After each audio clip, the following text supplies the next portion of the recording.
Muy buenas tardes. En el día de hoy vamos a hablar de un tema muy bonito, muy sencillo, pero al mismo tiempo es un poco complicado, sobre todo porque ustedes no, hasta ahora, es la primera vez que van a hablar sobre lo que son las neoplasias como tal. Es la primera vez que van a empezar a utilizar una serie de términos nuevos, tal vez de pronto lo hayan escuchado, pero que ahora lo van a tener que desarrollar más a fondo. Como les digo, es un tema muy sencillo, pero tenemos que prestar mucha atención. Sé que muchas veces se nos antoja conversar, hablar con el compañero, pero si nos distraemos vamos a perder. El que quiera conversar, la puerta está abierta. Dígame. ¿No me escuchan? Okay.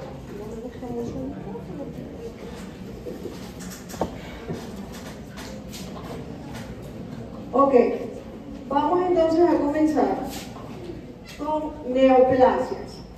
Y les dejé, de hecho, esta primera diapositiva la coloqué acá, la coloco acá siempre, a propósito, para que ustedes vean lo que es en forma esquemática una neoplasia.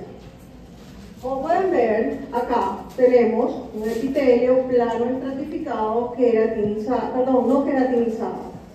Y dentro de este cúmulo de células que pueden ver de forma normal de este lado y a este otro lado, vemos un pequeño grupo de células que comienza a perder totalmente la configuración.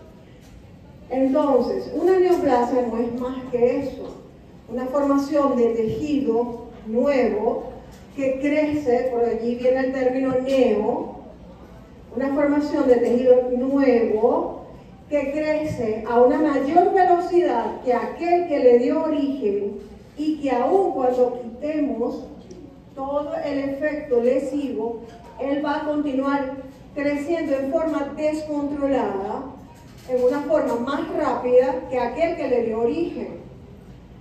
Ya en clases anteriores, en lesión muerte celular, les comentó la profesora, me imagino, les dijo que las lesiones irreversibles son todas aquellas donde una vez que nosotros quitemos el agente lesivo, ese tejido vuelve o la célula vuelve a ser normal.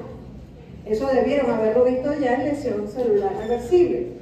Sin embargo, en los casos de neoplasia, y ya vamos a ver el porqué, aunque quitemos ese agente lesivo, esta tumoración o esa neoplasia continúa su crecimiento. Antes de hablar de lo que es neoplasia, tengo que mencionarles, porque tienden a, incluso en una oportunidad me tocó yo no era patólogo todavía, estaba apenas haciendo la residencia, una amiga me dice que tengo cáncer. ¿Cómo así? Es que en la biopsia me salió que tengo displasia y el médico me dijo que tengo cáncer. Displasia no es cáncer.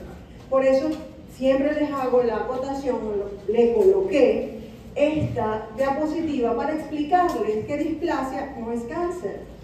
Sí, efectivamente, en la displasia vamos a ver células anormales dentro del epitelio, ¿ok?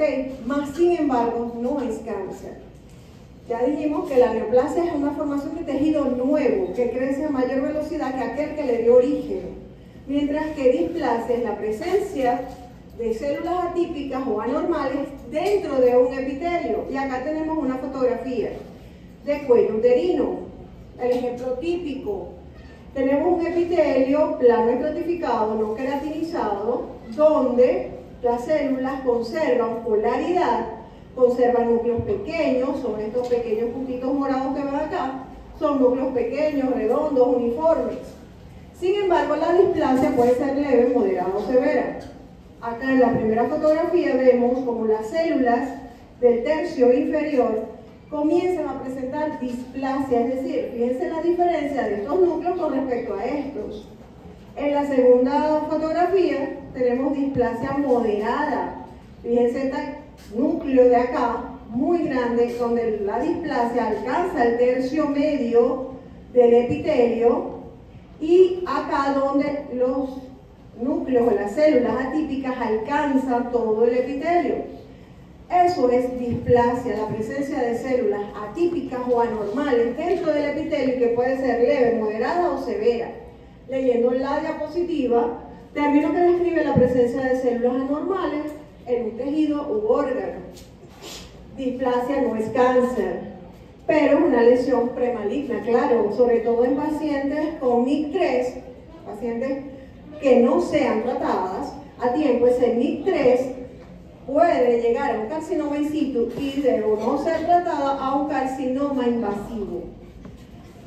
Las displasias se clasifican, como ya les dije, leves, moderadas y severas, según qué tan anormales se ven las células y la cantidad. Leve cuando alcanza tercio inferior, moderada cuando alcanza un tercio medio y severa en el tercio superior. Acá, leyendo nuevamente, neoplasia es una masa anormal de tejido con un crecimiento que sobrepasa el tejido que le dio origen y que no es coordinado con este mismo tejido, que conserva el mismo carácter excesivo aun cuando ya le hemos quitado el estímulo. Es decir, que una vez, por ejemplo, en los casos de BPH, si la paciente no es tratada, puede llegar a carcinoma in situ, pero en la paciente que es tratada, en teoría eso debería ser normal, ya debería devolverse a ser un epitelio normal. Pero ¿qué pasa? Si hay una neoplasia, ya vamos a ver las posibles causas, ya eso lo vamos a ampliar, ella puede continuar, aun cuando quitemos el agente causal, en este caso el virus del papiloma humano, él sigue creciendo hasta formar una neoplasia maligna. Bien, las neoplasias se clasifican en benignas y malignas. Las neoplasias benignas son aquellas que no comprometen la vida del paciente. Las malignas son aquellas que, si no son tratadas a tiempo, comprometen la vida del paciente. Y tanto las benignas como las malignas tienen características que ya vamos a ver, que las describen, características desde el punto de vista macro, micro, que las definen como benignas o malignas. De hecho, a partir de este tema, bueno, viene trastornos hemodinámicos, allí no, pero ya cuando comience patología especial, van a diferenciar cada patología, y lo van a ver en clase y en el parcial. Todo es macro-micro. Y así empiezan los muchachos, profe, que eso es mucho macro-micro. Así, de eso se trata la patología. Por eso les digo, este tema es básico y es muy importante.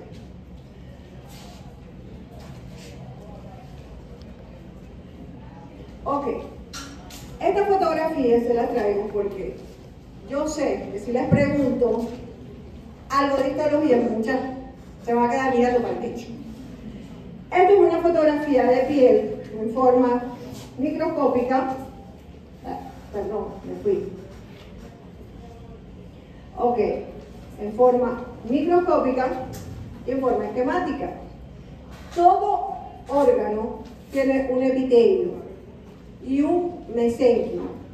En el caso específico de la piel, para recordarles, tenemos el epitelio plano estratificado, queratinizado, ¿ok? Ese es el epitelio y está dispuesto sobre la dermis, que es un tejido conjuntivo. Este epitelio generalmente es avascular. Sin embargo, en las neoplasias ellas necesitan nutrirse y para eso ellas forman una red capilar de vasos sanguíneos para ellas poder nutrirse. Es lo que se llama angiogénesis, es decir, toda neoplasia puede derivarse del componente epitelial o del componente mesenquimal. Es decir, se originan del epitelio o del mesénquima. Importante recordarlo. Y que además forma nuevos vasos sanguíneos, que es la angiogénesis. ¿Para qué? Para ella poder nutrirse, tener un suministro de sangre y oxígeno.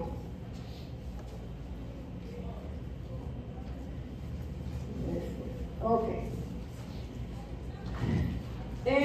La nomenclatura. Esto es un punto álgido, ¿ok? ¿Cómo vamos a mencionar o cómo vamos a llamar las nomenclaturas de cada neoplasia? Todo va a depender si es benigna, si es maligna, si es epitelial o es mesenquimal. Recordando lo que ya les dije, como siempre digo, me gusta ir recordando para que no se me pierdan. Neoplasias, benignas y malignas, ¿ok? Tanto las benignas como las malignas tienen un origen que puede ser epitelial o mesenquimal, tanto las benignas como las malignas, ¿ok? Ahora bien, las neoplasias benignas de origen mesenquimal, acá está, son aquellas a las que se le adiciona el sufijo oma y cuya raíz de la palabra viene dada por el tejido que le dio origen. De tal manera tenemos leiomioma. Leio, sabemos que proviene de tejido muscular liso, así como rhabdo viene de tejido muscular estriado. Si vamos a lipo, viene de tejido adiposo. El ósteo viene de tejido óseo. ¿Entendido hasta acá? Sí. Ok. Entonces, vamos otra vez. En el tejido, si tenemos una tumoración benigna originada de músculo liso, por ejemplo, en útero, tenemos los leiomiomas, que es decir, tenemos una tumoración benigna porque tiene un sufijo oma, originada en tejido muscular liso. ¿Por qué? Porque es leio. Igualito, vamos a buscar aquí uno solo, el condroma, tiene un sufijo oma que nos dice que es benigno, pero es mesenquimal. ¿Por qué? Porque tiene la raíz condro, que viene de cartílago. Eso es mesénquima. Ok, eso con respecto a las neoplasias benignas de origen mesenquimal. Sin embargo, las epiteliales son un poquito más complicadas. En los tumores epiteliales benignos, para mencionarlos, para nombrarlos, tenemos que tomar en cuenta tres aspectos. Primero, la célula que le dio origen. Toda aquella neoplasia benigna o maligna que tenga origen en epitelio glandular lleva el prefijo adeno, es decir, proviene de glándulas. De tal manera, por ejemplo, un adenocarcinoma de mama, sabemos que la mama es un tejido glandular, ¿ok? Entonces, lleva el prefijo adeno, ¿ok? Porque es la célula que le dio origen. Sin embargo, si es de células escamosas, se llama papiloma. ¿Por qué? Tiene el sufijo oma, pero está formado de células escamosas. Y es benigno, ¿por qué? Porque está formando papilas. Por eso se llama papiloma. Muy común en las lesiones por BPH. Otra característica es el patrón macroscópico. Por ejemplo, los cistoadenomas. Si nos vamos al latín, cisto significa quiste, es quístico. Es decir, una neoplasia benigna llamada cistoadenoma es una neoplasia que está formando quistes y está revestida por un epitelio glandular. Cisto de quiste, adeno de glándula, oma es benigno, cistoadenoma. Y el patrón microscópico, por ejemplo, el cistoadenoma papilar.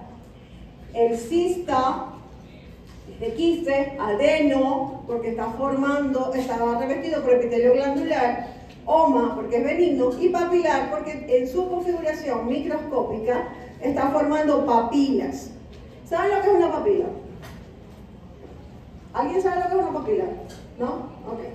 Una papila es una proyección que está por encima del epitelio, pero es muy irregular y que generalmente está hacia la luz de ese quiste.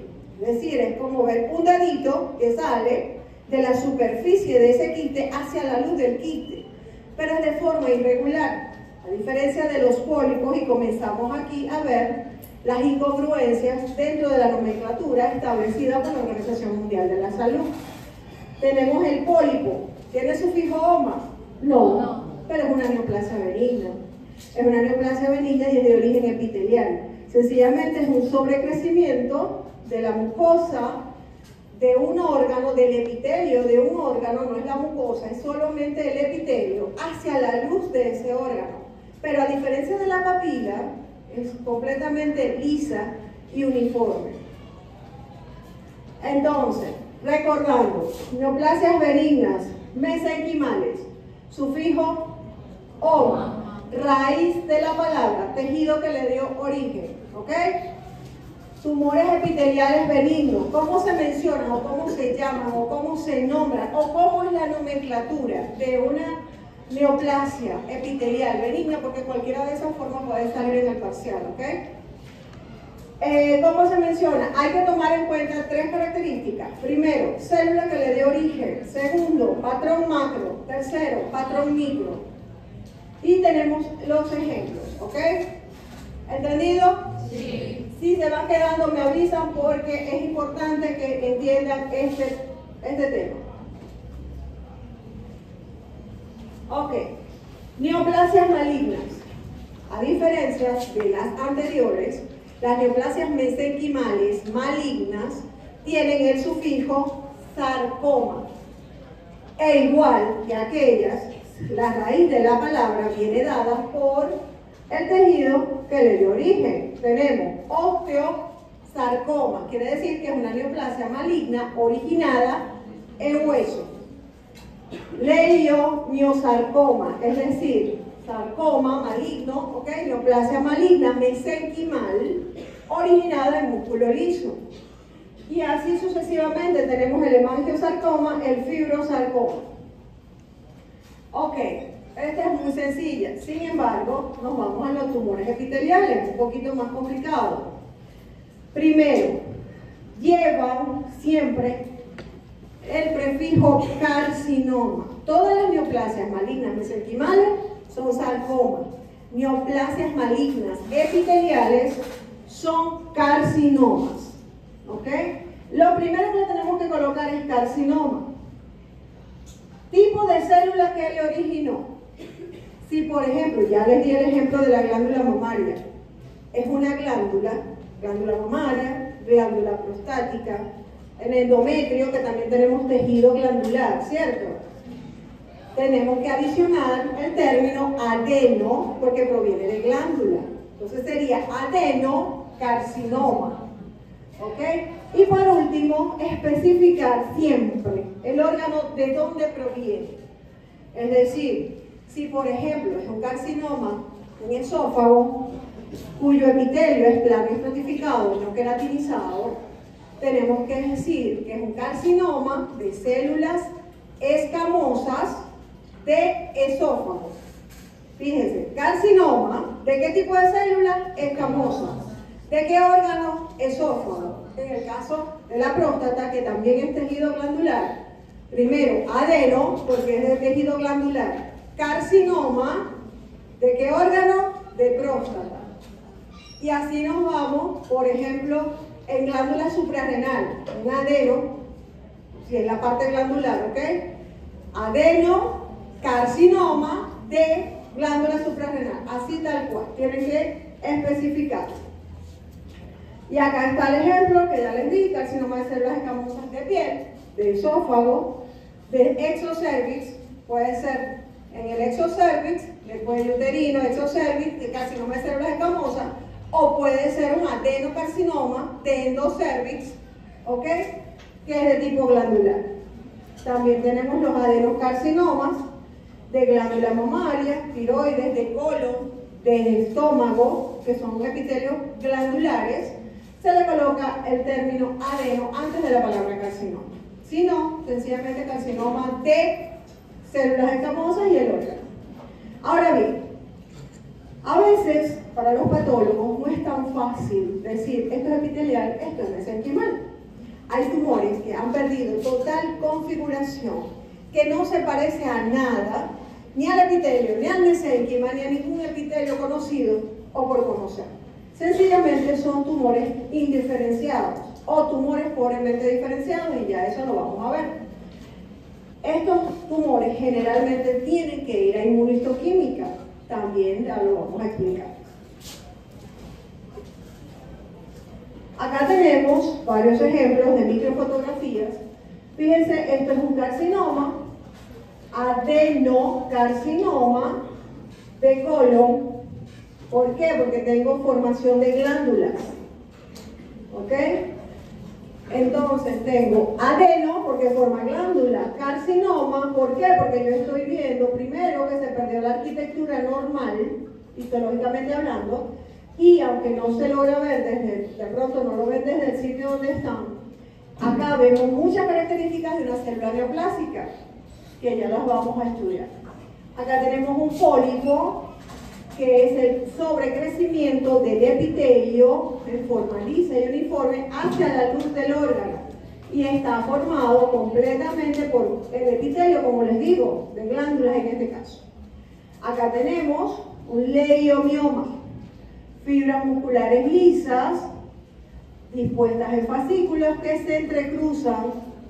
Eso es un tumor mesenquimal benigno de origen muscular. Acá tenemos un carcinoma de células escamosas, fíjense que tengo una perla córnea, bien diferenciado por la queratinización, y acá tenemos una neoplasia indiferenciada. Yo no sé con esta lámina identificar si esto es epitelial o es mesenquimal. Sencillamente es una tumoración indiferenciada que necesita ser enviado a inmunistoquímica.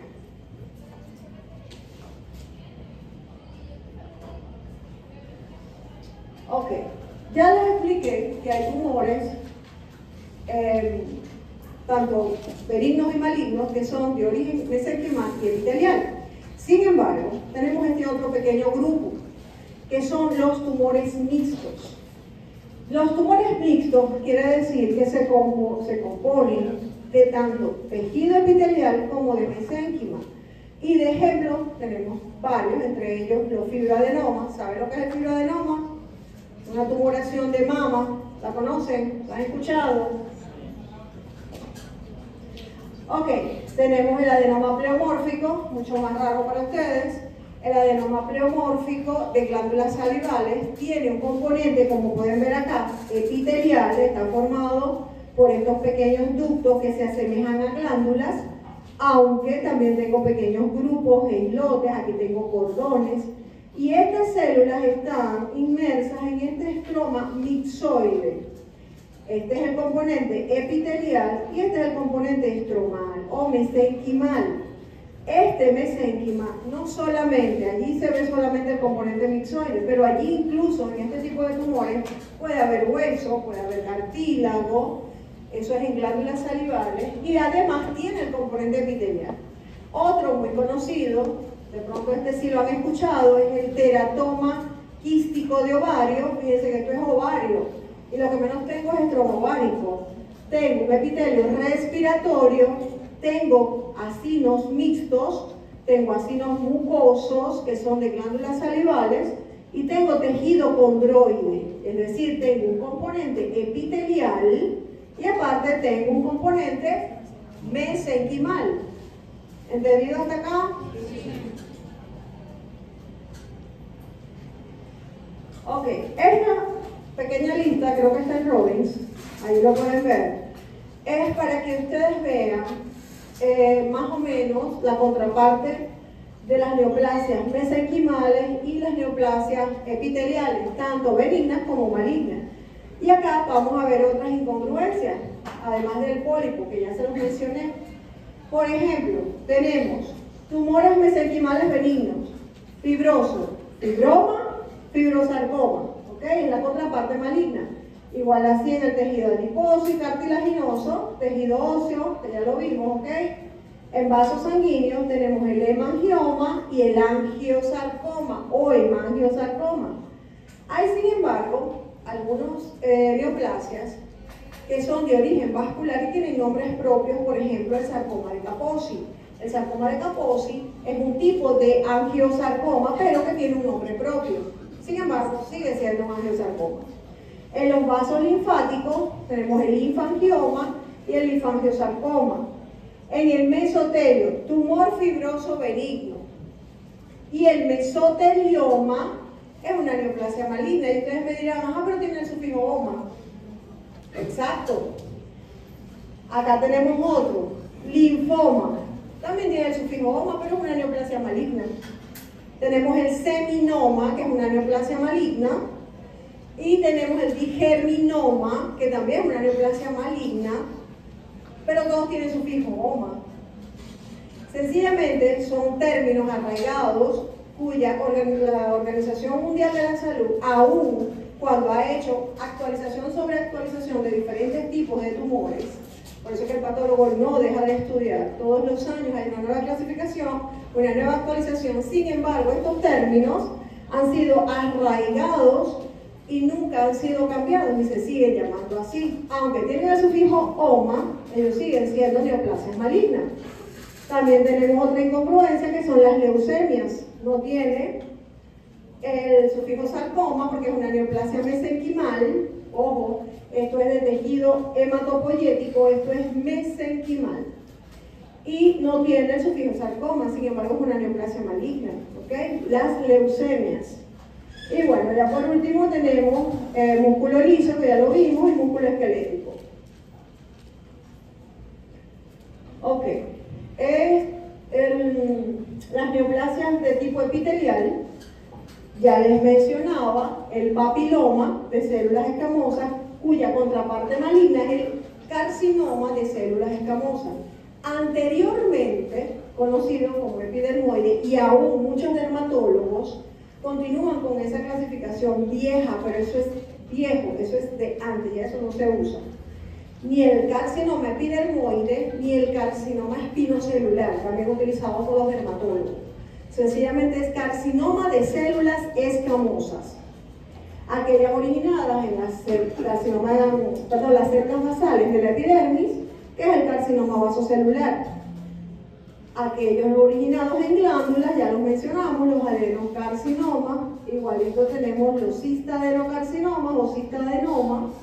Y de esta manera tenemos el adenoma hepático en glándulas hepáticas. Recuerden que el hígado es una glándula, ¿okay? Tenemos los adenomas hepáticos, como tenemos el hepatocarcinoma. Y bueno, acá está nuevamente el seminoma, que es una neoplasia maligna, originado en células germinales, y tiene el sufijo oma, pero es una neoplasia maligna y de este origen epitelial. Y el melanoma también, muy conocido, el melanoma en piel, bueno, en piel o a veces incluso en órganos, también tiene el sufijo oma, pero es una neoplasia maligna. Generalmente, algunas veces en mis talleres, siempre les pongo esa conchita de mamo y siempre se me caen. ¿Por qué? Porque no prestan atención. Les coloco, indique naturaleza, origen del epitelio, le pongo linfoma y me dicen neoplasia benigna.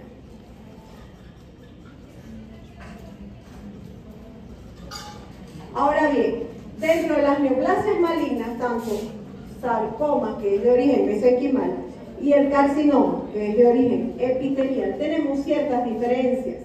Primero que nada, el origen, ya lo dijimos, el origen de los carcinomas es en el epitelio, el sarcoma en el mesénquima.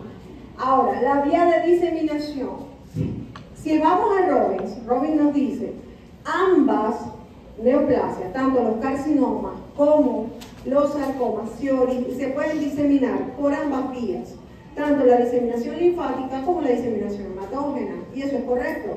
Sin embargo, casi que el 100%, por no decir el 100, el 90% de los carcinomas utilizan la vía de diseminación linfática, mientras que los sarcomas, la diseminación hematógena.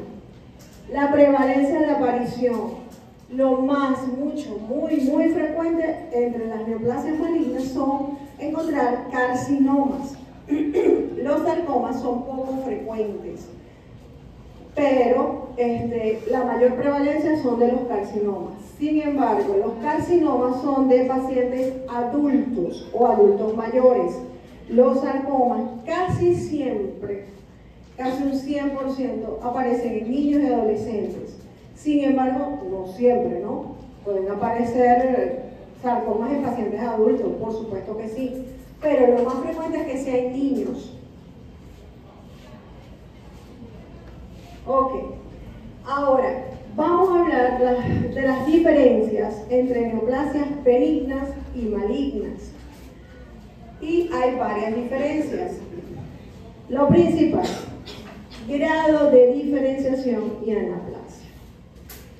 Ahorita cuando les mencionaba que había tumores que de pronto el mismo patólogo no sabe si es epitelial o mesenquimal, es porque está muy indiferenciado, poco diferenciado o anaplásico. Ya vamos a entender el porqué. Sin embargo, pregunta de examen que muchas veces no se acuerdan. ¿Qué es grado de diferenciación? Cuando yo hablo de grado de diferenciación me estoy refiriendo a la semejanza, a la similitud que tiene la célula neoplásica con la que le dio origen. ¿Recuerdan la primera diapositiva, donde está el título, neoplasia? Fíjense que esas células que estaban allí, en el centro, en esa tumoración, todavía se parecían mucho a las células que estaban al lado, que eran las normales. Quiere decir que eso es bien diferenciado. Mientras la célula neoplásica se parezca más al tejido que le dio origen, es mejor diferenciado.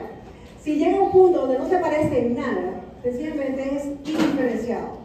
¿Ok? Entonces, lo primero son los grados de diferenciación.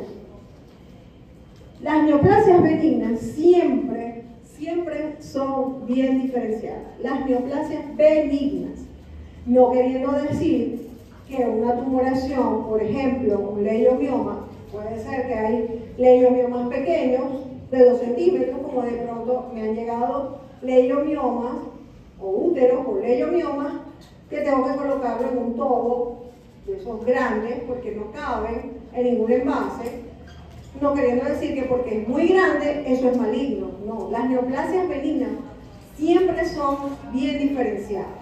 Ahora, las neoplasias malignas tienen grados de diferenciación.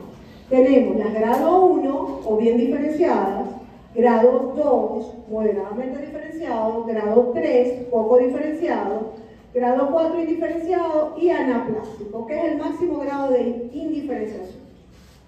Ahora bien, ¿qué nos dice a nosotros, además de la semejanza o similitud que tiene la célula neoplásica con el tejido que le dio origen, esta diferenciación?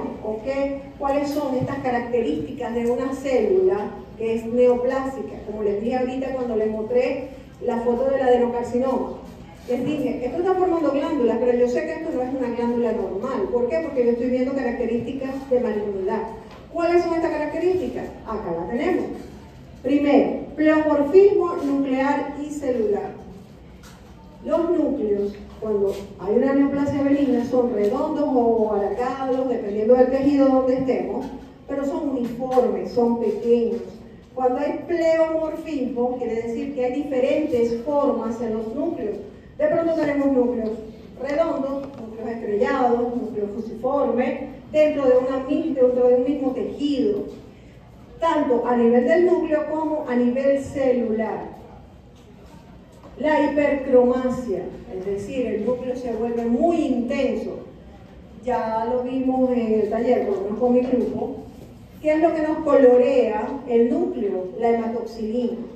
Esa hematoxilina hace que el núcleo, cuando es neoplásico, ¿por qué? ¿Por qué se colorea tan intenso? Por la afinidad de esa célula neoplásica con el colorante, en este caso la hematoxilina. La relación núcleo-citoplasma, es decir, normalmente la relación es 2:1, es decir, hay mayor citoplasma que núcleo. Cuando hay una neoplasia maligna, el núcleo puede crecer tanto que incluso desaparece el citoplasma, que es la pérdida de esa relación núcleo-citoplasma. Mitosis abundantes, pero mitosis atípicas, porque tenemos mitosis típicas y atípicas. Por ejemplo, en un endometrio en proliferación, es decir, en el endometrio proliferativo, que es aquel que está creciendo, van a haber mitosis típica porque está proliferando. Ahora, la presencia de mitosis atípicas abundantes nos habla de que hay una neoplasia maligna. Pérdida de la polaridad. El núcleo siempre está más hacia la porción basal de la célula hacia la membrana basal. Estos son conocimientos básicos de histología, por eso yo siempre les digo, tienen que conocer lo normal para saber cuál es lo patológico. Entonces, cuando hay pérdida de la polaridad, esos núcleos ya no están hacia la membrana basal, de pronto están hacia la zona apical de la célula, o de pronto unos están hacia la zona basal y otros están hacia la zona apical. Es decir, hay pérdida de la polaridad nuclear. Las células tumorales gigantes multinucleadas. Ya se las voy a mostrar, aunque ya les mostré una fotografía, ahorita se las vuelvo a mostrar. Y la necrosis isquémica. Si les pregunto en el examen cuáles son las características de una célula maligna, de una célula con una neoplasia atípica, o de una célula atípica, o de una célula neoplásica, estas son las características, ¿ok? Si le pregunto cuáles son los grados de diferenciación de una neoplasia maligna, son estos. Y si le pregunto qué es el grado de diferenciación, este es el concepto. Ok, otra diferencia entre las neoplasias benignas y malignas, tenemos la velocidad de crecimiento. Generalmente las benignas tienen un crecimiento más lento, las malignas más rápido. Por ejemplo, volvemos al ejemplo del leiomioma. De pronto esta señora tuvo años con esa tumoración que llegó a crecer mucho. Sin embargo, si vamos a un paciente que tiene un carcinoma de células escamosas en piel, de pronto dice, no, es que hace un mes yo tenía como un lunarcito, o me picó un zancudito, me rasqué, eso fue hace un mes, y ahorita tengo una lesión de este tamaño. Entonces, la velocidad de crecimiento es mucho más rápida en las neoplasias malignas que en las benignas.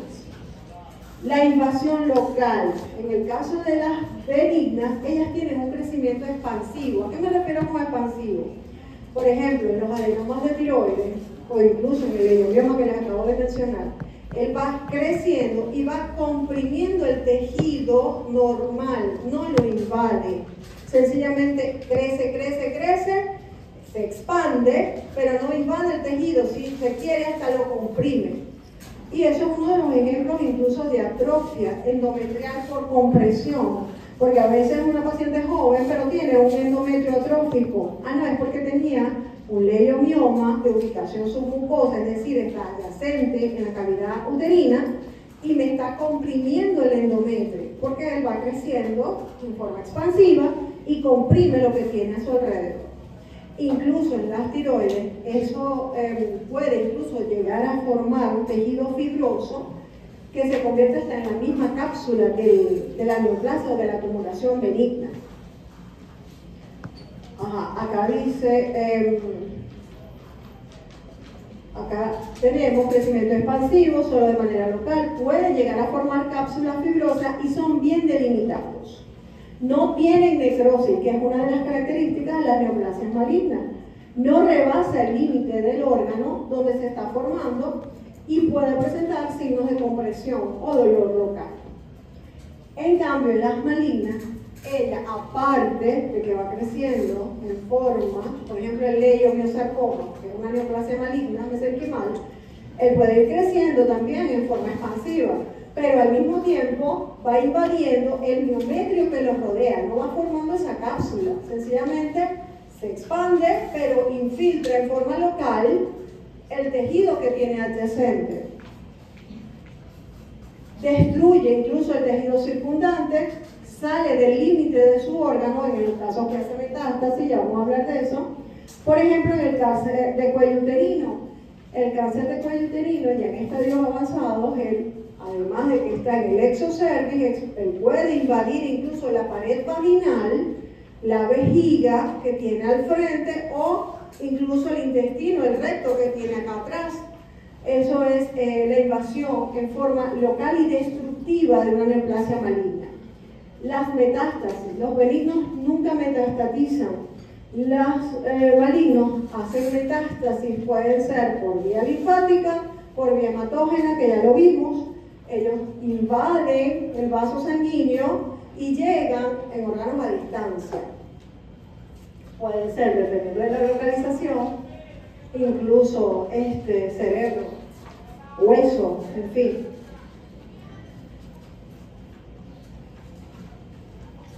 Acá tenemos un ejemplo de una neoplasia maligna de origen epitelial, originado en piel. Tenemos estos nidos de células escamosas y la formación de perlas córneas. Una consideración importante en los carcinomas de adenoide. ¿Qué pasó?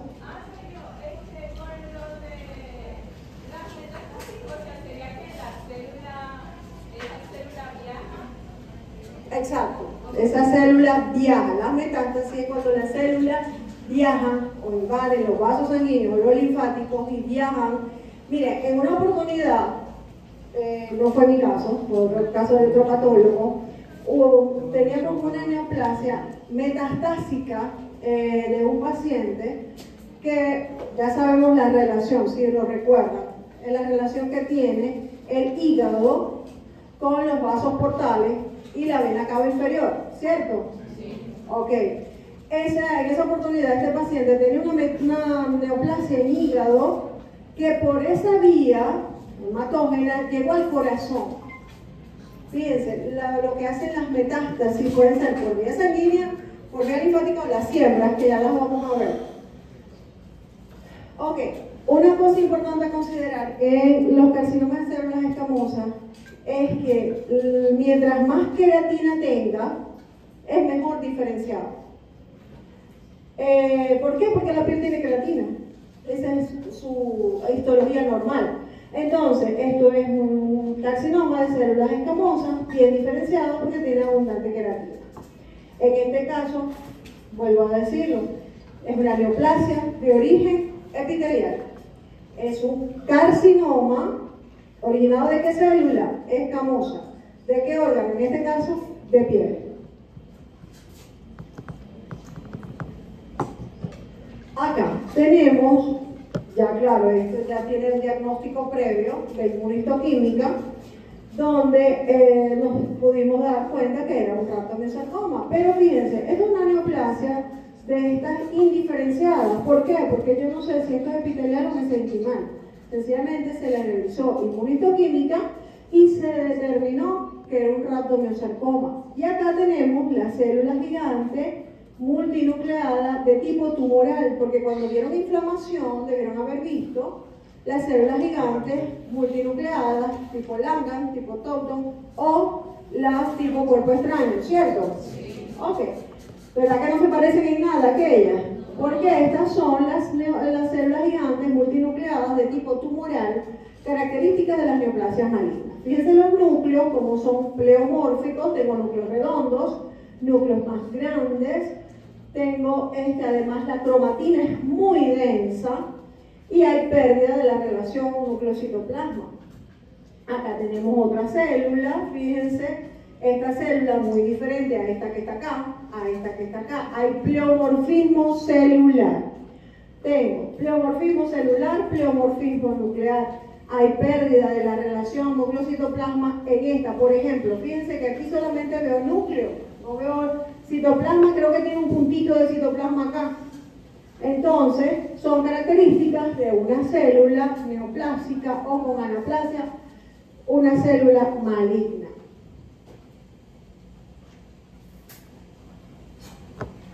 Esto que tengo acá es una mitosis atípica. Esto es una neoplasia maligna, donde hay alteración de la relación núcleo-citoplasma, igualito, núcleo muy grande, citoplasma muy escaso. Aquí tengo una célula multinucleada, tengo las mitosis atípicas, tengo el hipercromatismo, todas las características que ya les mencioné. Esto es un fibroadenoma, una tumoración mixta. Es decir, tengo un componente epitelial, que es todo esto que se ve más basofílico, donde los ductos mamarios están completamente apretados, comprimidos. ¿Por qué? Por la proliferación del mesénquima, que es este tejido fibrocolágeno muy laxo y que comprime los ductos glandulares. Esto es una tumoración benigna de origen mixto. Fíjense, otra cosa importante, a nivel macroscópico, tenemos una tumoración muy bien delimitada, que ha crecido en forma expansiva. Fíjense cómo se delimita completamente la tumoración del tejido normal. ¿Por qué? Porque ya va creciendo en forma expansiva, sin la invasión al tejido subyacente. Muy diferente a un carcinoma de glándula mamaria. Fíjense la diferencia entre aquella tumoración que estaba muy redondita, muy bien encapsulada, muy bien delimitada, con esta que tengo bordes completamente indefinidos y que además, fíjense cómo invade acá, tengo pequeños nodulitos más pequeños de esta misma tumoración. Es decir, aparte de que crece en forma expansiva, infiltra localmente el tejido que lo rodea. Acá tenemos microscópicamente, esto ha perdido completamente la arquitectura normal, que quienes se acuerdan de la histología normal de glándula mamaria pueden decirme que sí, que acá ya no hay ductos normales. Todos estos son ductos neoplásicos de un carcinoma y que está invadiendo, fíjense acá incluso estos pequeños células, que no se ven muy bien, son células ductales que están invadiendo el tejido alrededor. No solamente está aquí, fíjense que también invade en forma aislada el tejido que lo rodea. Las vías de diseminación. Ya les mencioné la diseminación hematógena. Saben que todos los tejidos, sobre todo como les expliqué al principio, las neoplasias, crean una red de vasos, que es la angiogénesis, para ella nutrirse. Y por esos mismos vasos, las células neoplásicas escapan hacia el torrente sanguíneo y es la diseminación hematógena. También tenemos la diseminación linfática, que hace lo propio por vasos linfáticos, y por último la siembra de cavidades, que se ve sobre todo, acá la tenemos, la siembra de cavidades, sobre todo en tumores, sobre todo en ovarios que están abiertos completamente hacia la cavidad peritoneal. Así como esto es un cistadenocarcinoma, donde estas estructuras papilares rebasan la superficie externa del ovario y fíjense cómo hace esta siembra a nivel del epiplomo y del peritoneo. La diseminación linfática, ya les expliqué, por los vasos linfáticos, y la diseminación hematógena. Como les expliqué, las sarcomas utilizan más frecuentemente la vía hematógena y los carcinomas la vía linfática. Epidemiología. Existen una serie de factores epidemiológicos, ¿okay? Una cosa es epidemiología o factores predisponentes. Sabemos muy bien que hasta ahora no hay una causa como tal de las neoplasias. Sin embargo, tenemos muchos factores predisponentes y que debemos diferenciarlos, porque a veces en el examen le pregunto factores pronósticos y me responden factores epidemiológicos o factores predisponentes. O les pregunto esto y se me van por el otro lado. En fin. Ok. Tenemos factores que hacen a esta persona más frecuente o más relacionada a el cáncer, por ejemplo, o neoplasia como tal. Lo primero es la edad. Sabemos que hay neoplasias, por ejemplo, ¿cuántos han escuchado? Claro, eso realmente ha cambiado muchísimo. ¿Cuántos han escuchado? No, es que el cáncer de mama es más frecuente en mujeres mayores de 40 años, por ejemplo. Cosa que ha cambiado mucho y eso lo vamos a ver cuando veamos glándula mamaria. Pero la edad tiene cierta relevancia. Por ejemplo, el sarcoma de Ewing, que es un sarcoma de huesos, eso es más frecuente en niños. Es casi que imposible encontrar un sarcoma de Ewing en un paciente adulto. Entonces, hay ciertas patologías mucho más relacionadas con la edad. El sexo, por supuesto, obvio, por supuesto, en el caso de las mujeres, lo más frecuente es el carcinoma de cuello uterino, el carcinoma de glándula mamaria y en el hombre el de próstata, obvio, ¿no? Pero también También tenemos, por ejemplo, en los hombres, mucho más frecuente, carcinoma de pulmón. Bueno, eso lo vamos a ver en respiratorio, que hay algunos que son más frecuentes en hombres y otros más frecuentes en mujeres. Pero bueno, eso va cuando vean un respiratorio. Todos conocemos la relación establecida entre el tabaco y el cáncer, el hábito del cigarrillo y el cáncer de pulmón, por ejemplo.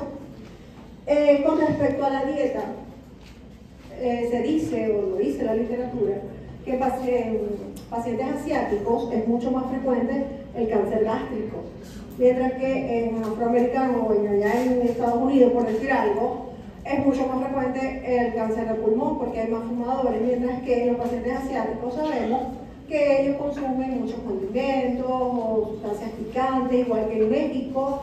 Entonces hay mucha relación entre la dieta y el tipo de neoplasia. El alcohol, ampliamente relacionado con el cáncer hepático. La ocupación. ¿Por qué? Porque hay pacientes, por ejemplo, que trabajan mucho expuestos al sol, por supuesto, son más propensos a cáncer de piel, mientras aquellos que trabajan en minas o que trabajan con cemento, con asbesto, son mucho más fácil que padezcan un carcinoma de pulmón, ¿cierto? Ok. Igual con la distribución geográfica, ya les expliqué lo que pasa entre pacientes asiáticos y no asiáticos, por ejemplo. Y con respecto a la raza y los factores genéticos, ya sabemos la relación que hay entre los antecedentes familiares del cáncer. Por ejemplo, no es que mamá, hermana tuvieron cáncer de mama y muy probablemente esta paciente tiene un mayor riesgo de presentar este cáncer de mama. También con respecto a la raza hay patologías que son, o cánceres que son más frecuentes en raza caucásica o blanca y otras más frecuentes en raza afroamericana.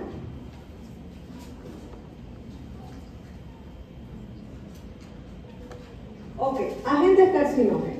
No se tiene que aprender esto, yo tampoco me lo sé.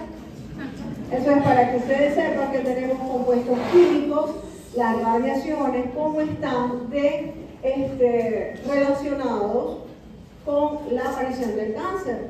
Y ahí tenemos una lista que solo tienen que saber que existen, no tienen que aprendérselas, ¿ok? Los compuestos nitrosos, los nitrosamidos, los agentes alquilantes, en fin, todos esos compuestos químicos. Igual que las radiaciones, sabemos la relación de las radiaciones UV con el cáncer de piel, en fin. Lo que sí es importante, o que yo quiero recordarles, son los virus oncogénicos. Sabemos y conocemos ampliamente la relación del virus del papiloma humano con la aparición del cáncer de cuello uterino, ¿cierto? Claro, eso lo van a ver después. No todas las cepas del virus del papiloma humano causan cáncer. Hay unas cepas más oncogénicas que otras, ¿ok? El virus de la hepatitis B con el desarrollo de cáncer hepatocelular. Y tenemos acá este señor que sin llegar a ser un virus, es una bacteria, pero es muy importante, que es el Helicobacter pylori, altamente relacionado con el carcinoma gástrico.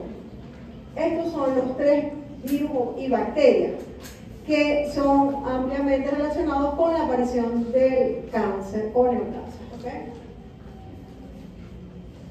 Diagnósticos. ¿Cómo vamos a hacer el diagnóstico? Ya hablamos, se habló en la primera clase y aquellos que vieron el primer taller, métodos histológicos y citológicos. Ya hablamos de lo que es la biopsia o la citología primeramente, la citología cervicovaginal o las citologías de líquido, de orina, en fin. Las biopsias que pueden ser de tipo incisional, excisional o incluso la biopsia extemporánea, que es el corte congelado, acá está, el PAF o aspiración con aguja fina, es decir, métodos diagnósticos, todos aquellos utilizados para determinar una neoplasia, ya sea benigna o maligna. Luego tenemos marcadores tumorales. Los marcadores tumorales son indicadores que, si se quiere, algunos, como dice acá, son indicadores bioquímicos generalmente son antígenos de superficie, proteínas, enzimas, hormonas, y que pueden favorecer o que nos puede indicar la aparición de ciertas neoplasias. Por ejemplo, tenemos los marcadores tumorales en testículos, por ejemplo.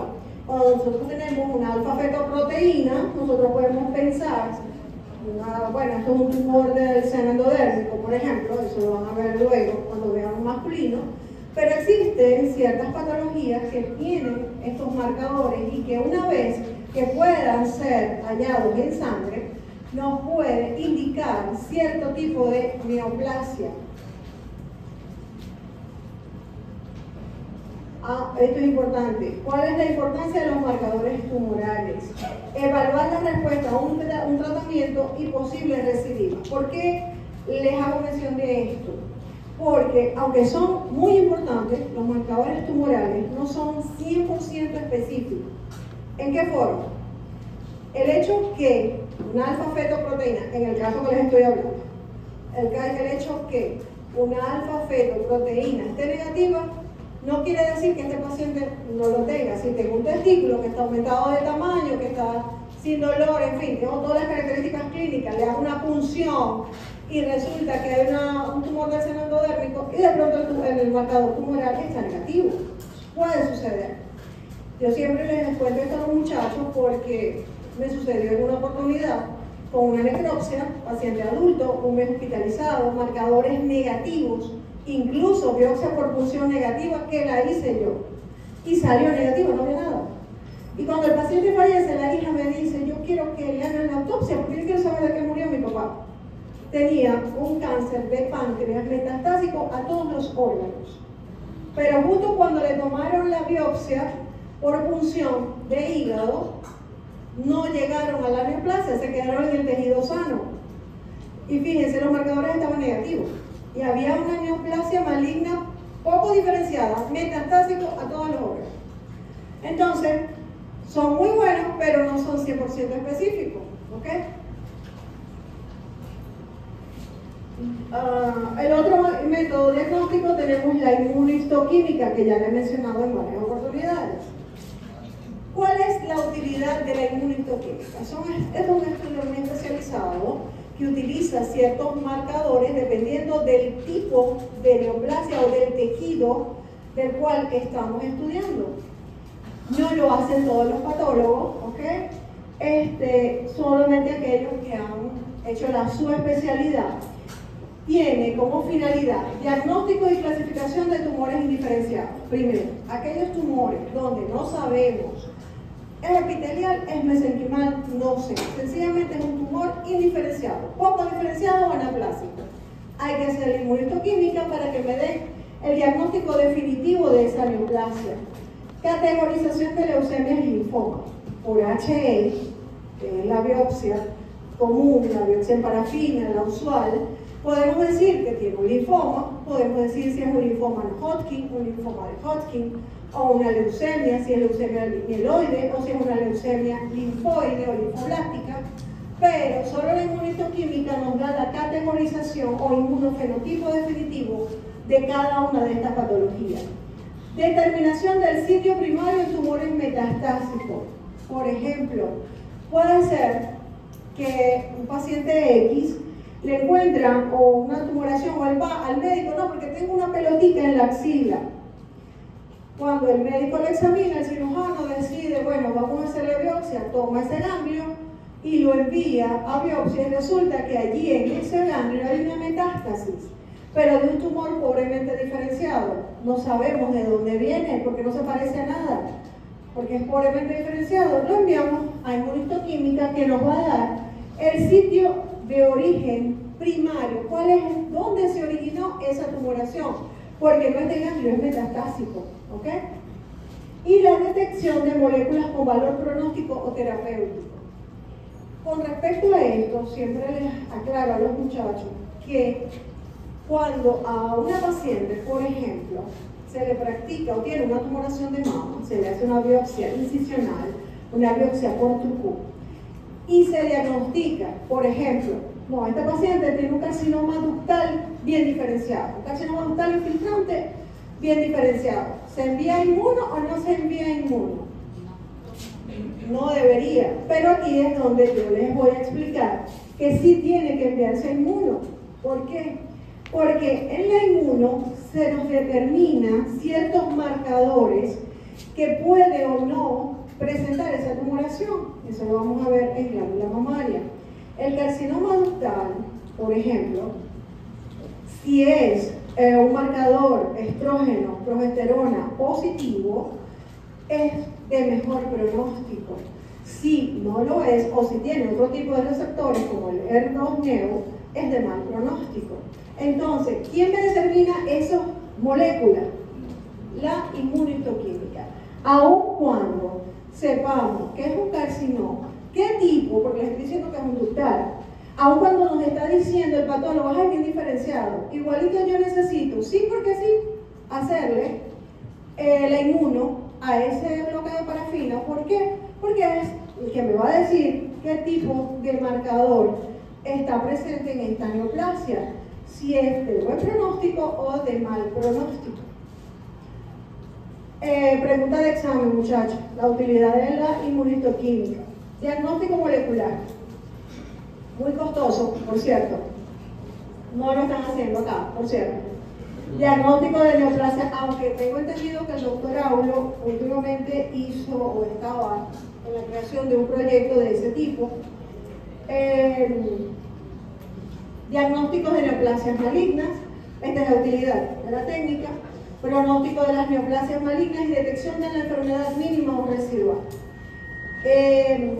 Incluso con estos diagnósticos moleculares pudiésemos llegar a saber la probabilidad de un paciente a presentar un determinado. Por ejemplo, no, es que mamá, el ejemplo que les coloqué, mamá, hermana, tía, todas murieron por cáncer de cuello uterino. Con estos estudios moleculares incluso yo pudiese llegar a saber si tuviese esa probabilidad. ¿Okay? Y esa creo que es la última. A ver. Ok, sí.